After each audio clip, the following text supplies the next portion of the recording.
성벽을 건축하기 위해 많은 사람들이 예루살렘 성 안으로 들어오고 또 성벽을 쌓느라 농사를 짓는 일들이 아마 조금 소홀하게 되는 상황 가운데서 또 갑작스럽게 기근까지 겹쳐서 흉년이 되어져서 먹고 사는 문제가 굉장히 중요한 어려운 문제로 대두가 되었습니다. 먹고 사는 문제가 해결되지 않으면 마음이 편할까요? 어렵죠. 먹고 사는 문제가 해결되지 않으면 아무리 거룩하고 또 아무리 보람 있는 일을 한다고 해도 마음이 편하지가 않습니다. 마음을 지키기가 쉽지가 않습니다. 그런데 종종 우리는 이 먹고 사는 문제가 중요하지 않을 것이라고 생각을 해서 이런 말들을 자주 하기도 하죠. 사람이 떡으로만 살 것이 아니요 하나님의 말씀으로 살 것이라. 우리 주님의 말씀을 길먹이기도 합니다. 사실 우리 주님께서 이 말씀을 하신 것은 광야에서 사단에게 시험을 받을 때였었죠. 근데 주님께서 이 말씀을 하신 것은 주님의 말씀이 아니었고 신명기에 나오는 말씀을 인용한 것이었습니다. 신명기 8장 2절에서 3절을 제가 읽어드리면은 너를 낮추시며 너를 줄이게 하시며 또 너도 알지 못하며 내 조상들도 알지 못하던 만나를 내게 먹이시는 것은 사람이 떡으로만 사는 것이 아니요 여호와 입에서 나오는 모든 말씀으로 사는 줄을 내가 알게 하려 하심이니라 라고 하는 이 말씀을 인용하신 것이었죠. 이 주님의 말씀의 그래서 기본 전제는 무엇이었냐면은 사람이 떡을 먹고 살아가는데 이것이 기본 전제인 것이죠. 그런데 떡을 먹고 살아가는 이것이 중요한데 그 떡을 주시는 분이 누구시냐라고 하는 거예요. 그 떡을 주시는 분이 누구신가, 만나를 주시는 분이 누구신가, 하나님이시라고 하는 것을 이야기하시기 위해서 이 말씀을 하셨던 것이죠.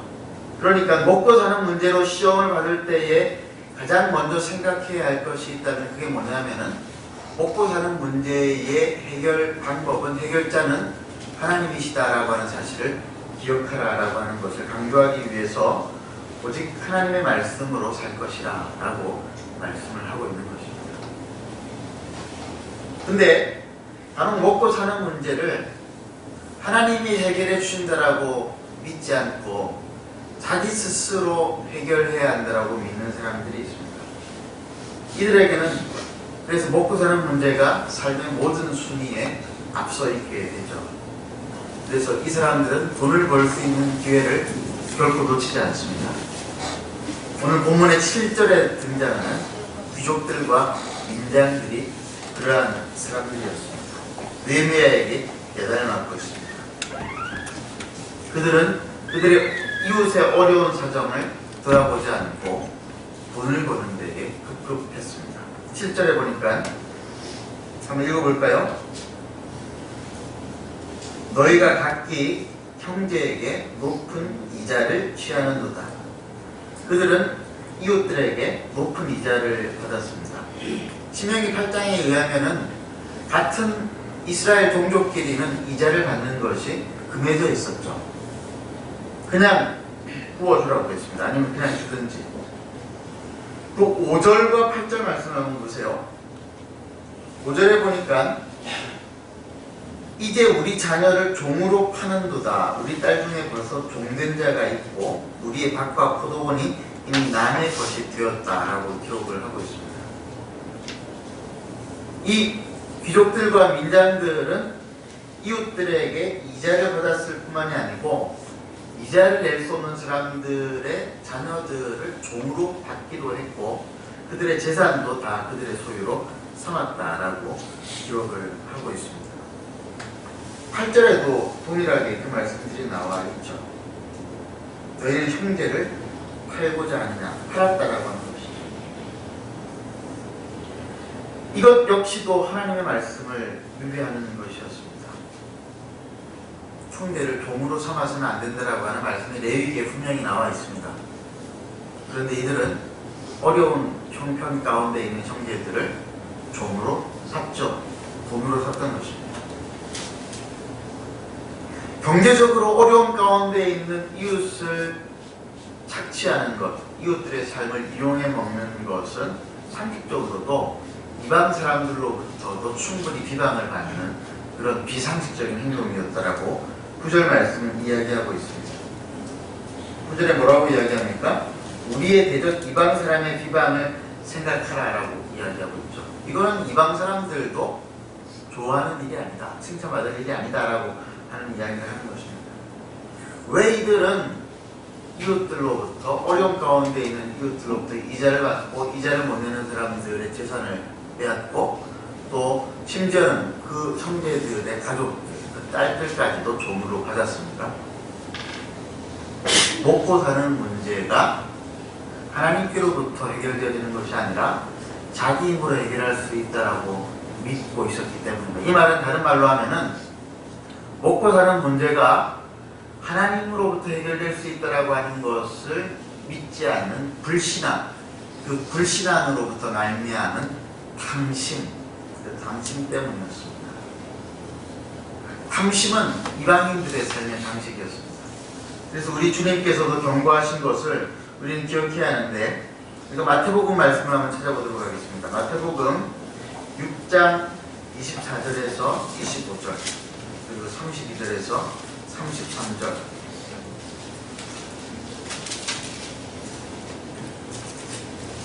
마태복음 6장 24절에서 25절 함께 읽겠습니다. 시작. 한 사람이 두 주인을 속이지 못할 것이니 혹 이를 미워하고 저를 사랑하나 혹 이를 존히 여기고 저를 경히 여기느냐. 너희가 하나님과 재물을 겸하여 속이지 못하느니라.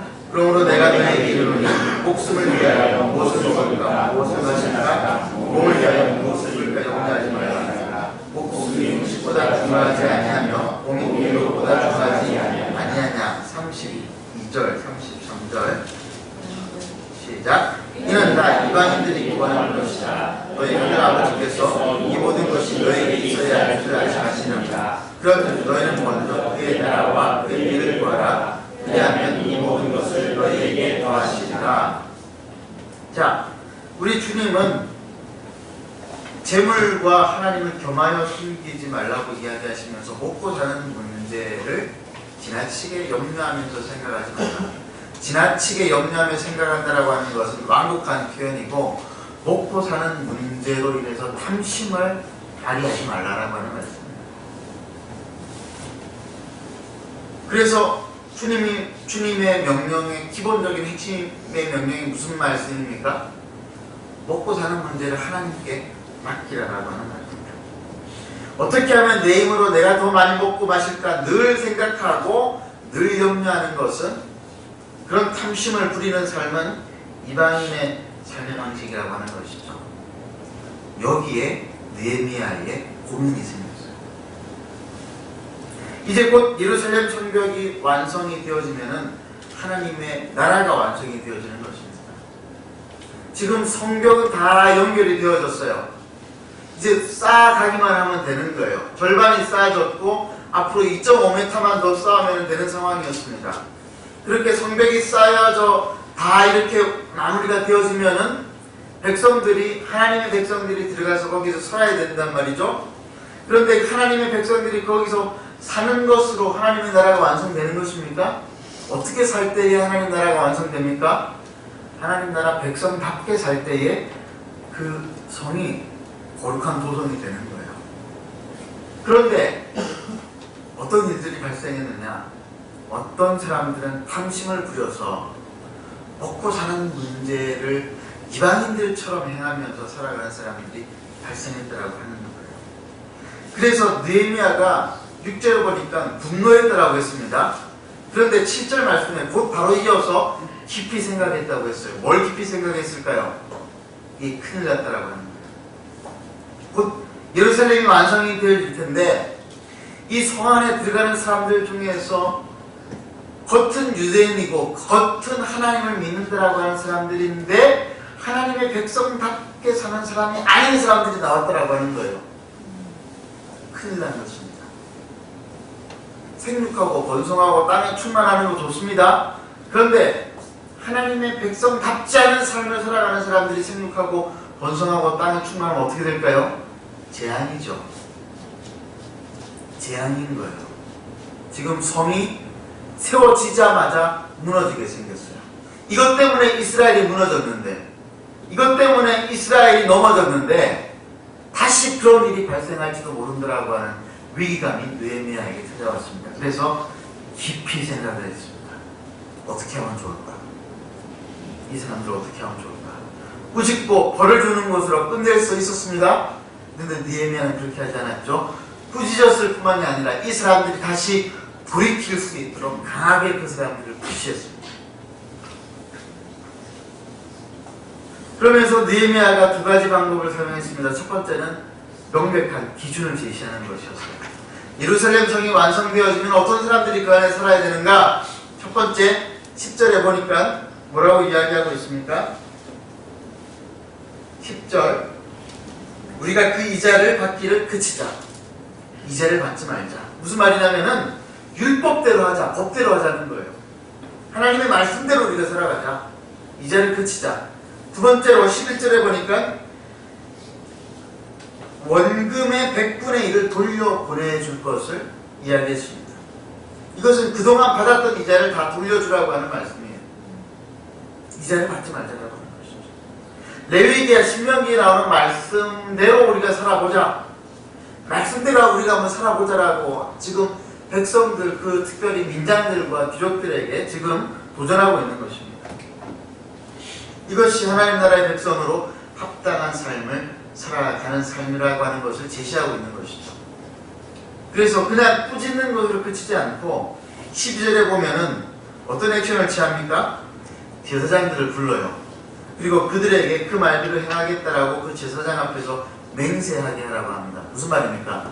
하나님 앞에서 하나님의 말씀대로 살겠다라고 지금 다시 회개해라라고 하는 거예요.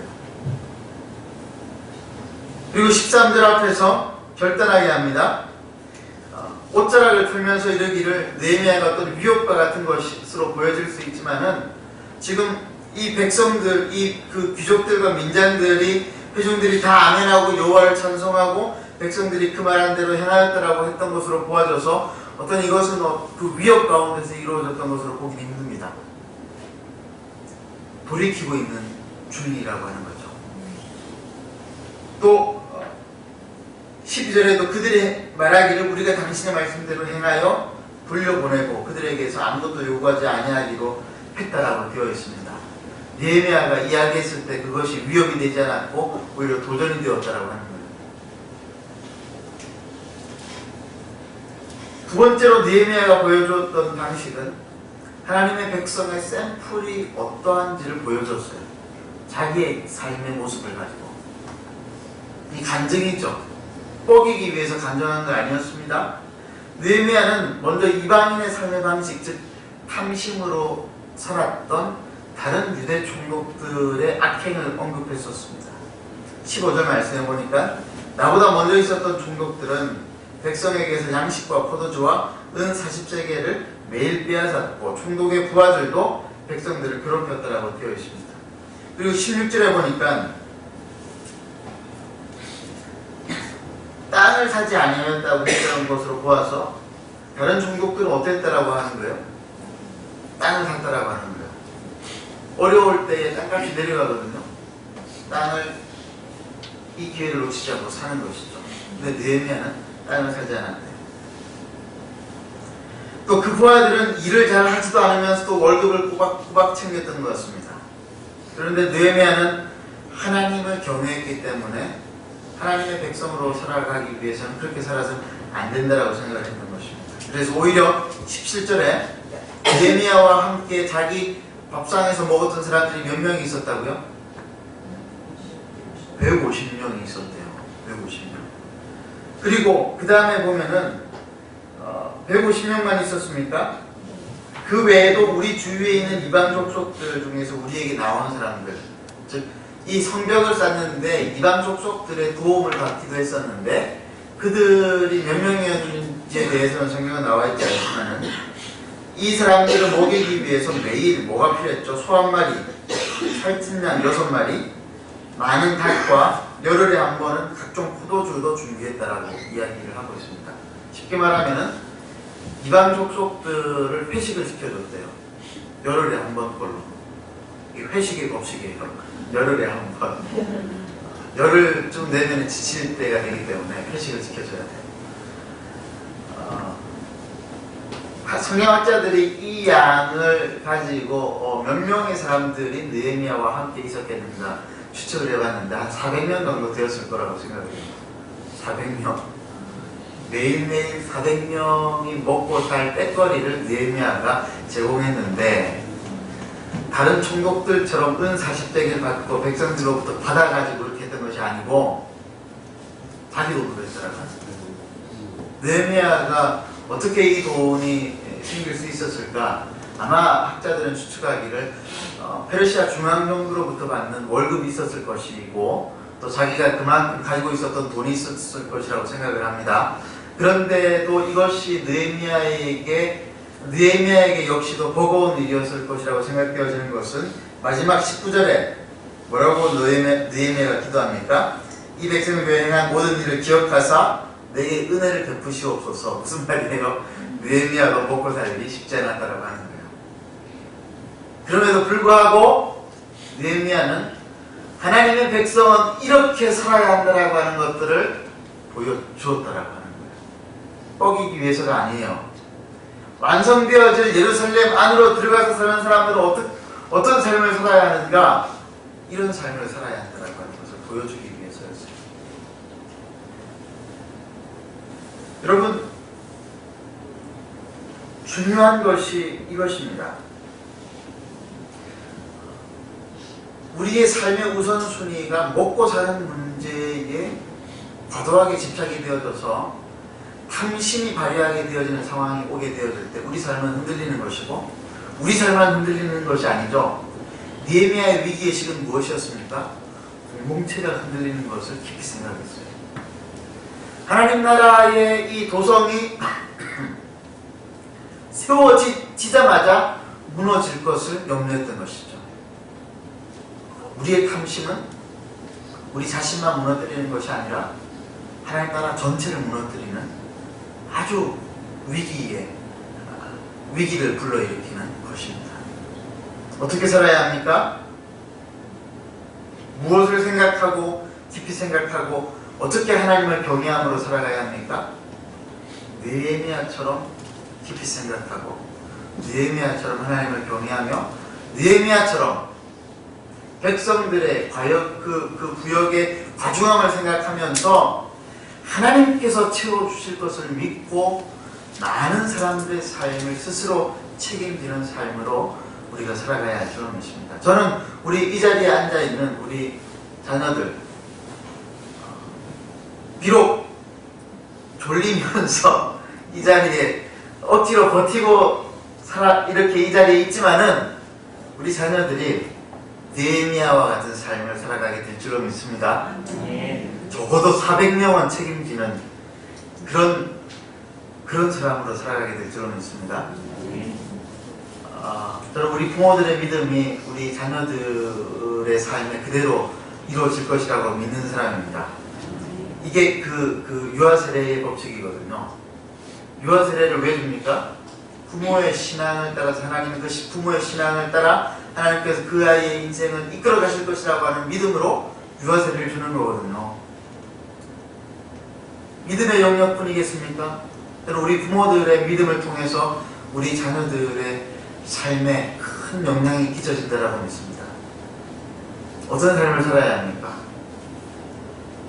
자기 개인이 먹고 사는 생존의 문제로 급급해 살아가는 삶이 아니라 많은 사람들을 함께 먹이고 함께 하나님 나라 백성 되게 하면서 그들을 격려하고 때로는 꾸짖기도 하고 때로는 그들을 이끌기도 하고 칭찬하기도 하면서 많은 사람들을 하나님의 백성으로 세우는 삶, 그것이 우리 자녀들의 삶이 될 뿐만 아니라 우리의 당대에도 그런 삶을 우리가 살아갈 수 있기를 간절히 바랍니다.